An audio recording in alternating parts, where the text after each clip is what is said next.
Welcome to Semarang, Indonesia. A once prosperous city that now has its struggles. The power of sports sent me to meet with their project leader and historicus, Jogi Fajri, in the old town to find out what caused the city to be in the state it is in today. Good to see you again. Yes. Welcome to my beloved city of Semarang. Thank you. It's really hot here, huh? Yeah, it's something else. Yeah, it's Trying something not else. to sweat. Not.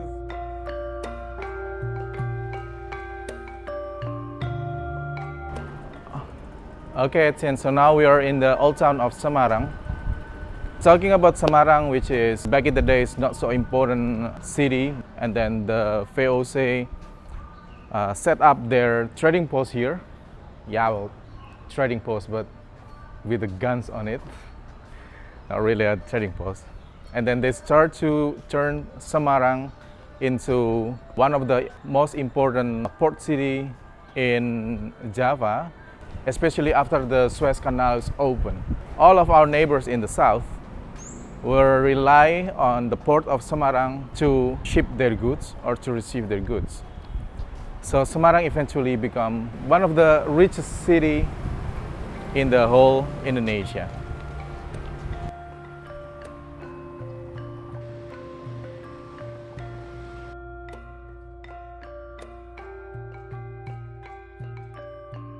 So this Semarang River or Kali Semarang is the major artery of Semarang back in the days.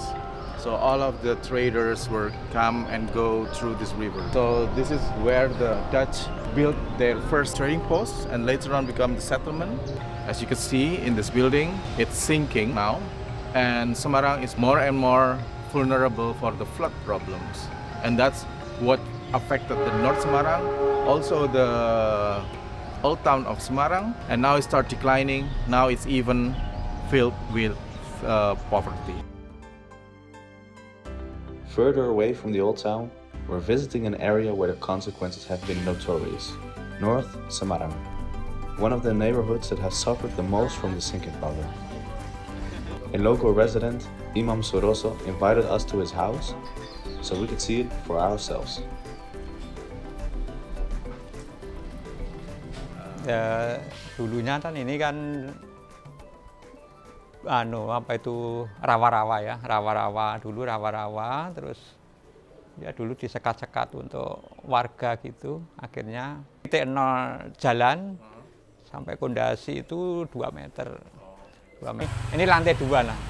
Nah, jadi pagar yang 2 meter itu sudah tertutup dari sama jalan. Pokoknya setiap tahun itu mungkin ada penurunan tanah itu sekitar 5 cm, tapi dari pemerintah juga mengadakan dana.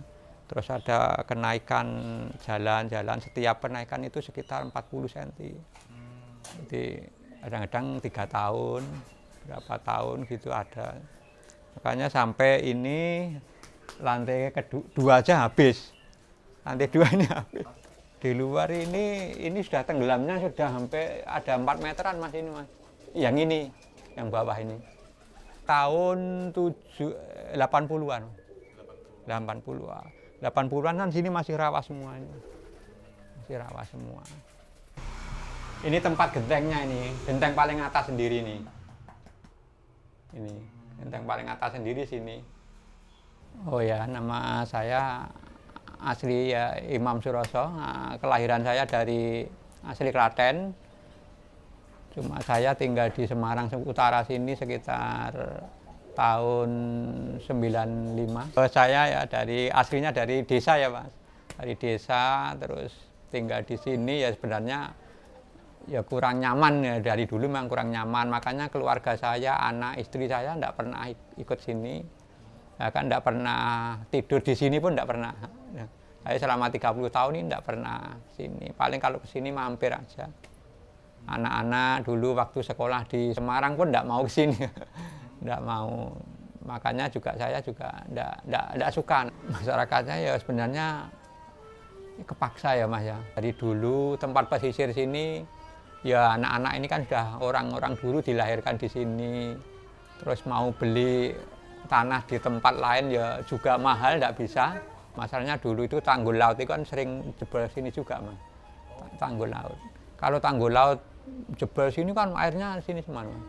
Dulu kan pernah berapa kali itu sampai di pintu 2 sampai ke sini banjir itu. Let's have a look at the ruins of what was once the epicenter of business.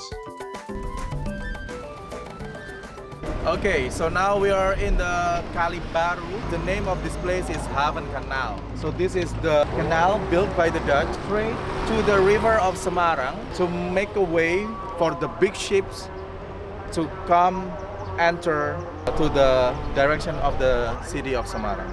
If we were here, like in the early of 20th century, it will be really busy. But now, as you can see, all of the activity is gone because all of the harbor were completely destroyed by the land subsidence.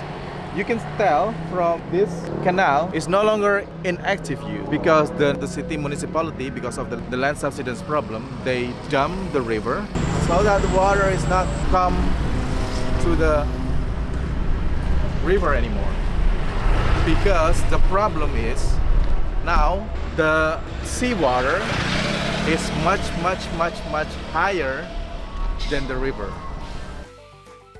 Our last destination lays higher up the hills, where Ahmad Amri, an ex-professional boxer who faced a lot of adversity, opened his own boxing school. Kenalkan, nama saya Ahmad Amri. Saya sini sebagai pelatih dan saya usia 38 tahun.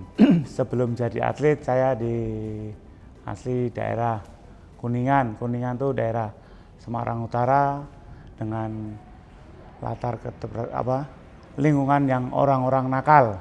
Saya lihat ada tetangga yang jadi petinju hebat, sering masuk televisi.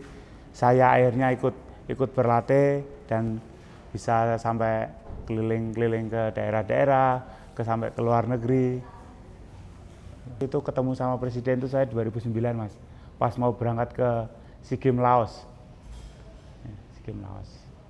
Mewakili Indonesia, iya.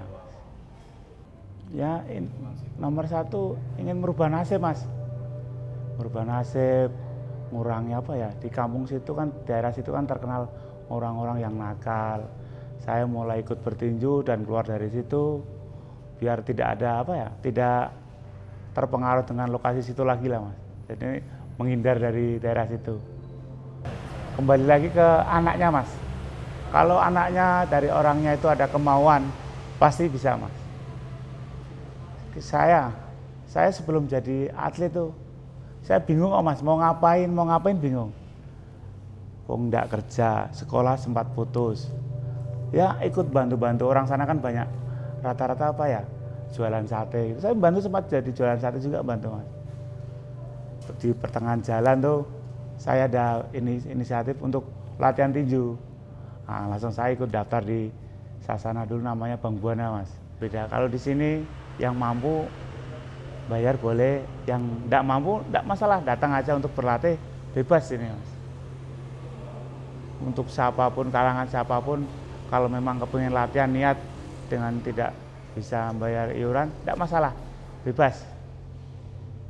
Anak-anak Semarang Utara kalau ingin merubah nasibnya, ya tekunilah olahraga yang kalian senangi, hindari hal-hal yang negatif-negatif, kumpuli orang-orang yang orang-orang yang positif-positif lah Mas.